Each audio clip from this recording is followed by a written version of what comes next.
Here, King David finds himself in a very desperate situation, a situation in which the whole world seems to have turned against him. It is a hopeless situation. And as I dealt with this text in preparing this sermon, Martin Luther comes to mind. If you think about Martin Luther in the 16th century, October 31st, 1517, he nails his thesis, the 95 Theses, on the church door of Wittenberg, Germany, and suddenly the whole world is on fire, so to speak. The whole known world is on fire, and we see the movies and we read those heroic encounters and we think that, well, Luther and his buddies, they saved the day. But you have to keep in mind, for a long time, it was just Martin. It was just Martin. And when I read this, I ask myself, how did he do it? I mean, there was only one church.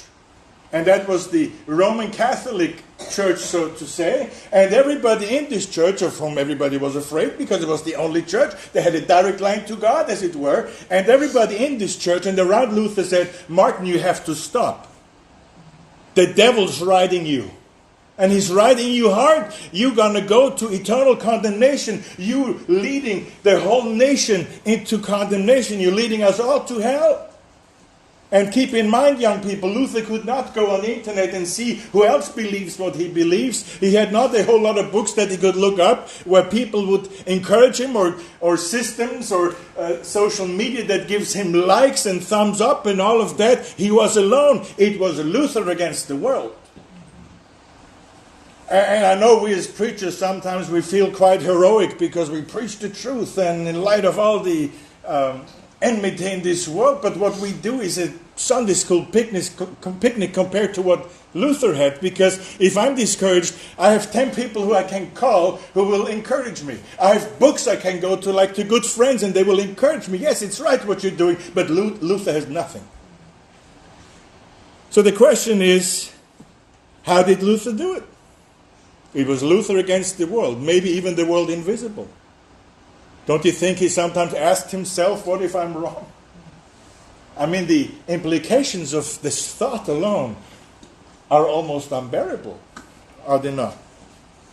So this is the kind of situation that is closing in on King David here in Psalm 11. And there's a great temptation for David, as it was for Luther, just to give in to this temptation, to run.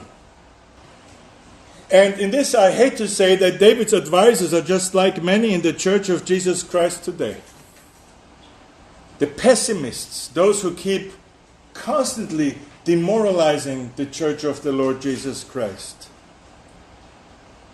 Who keep calling for retreat rather than advance. Those who rather budge in the light of any social or material challenge that comes along, to just play along, or as they would call it, to be wise. And thereby, considering themselves wise, they truly have become fools.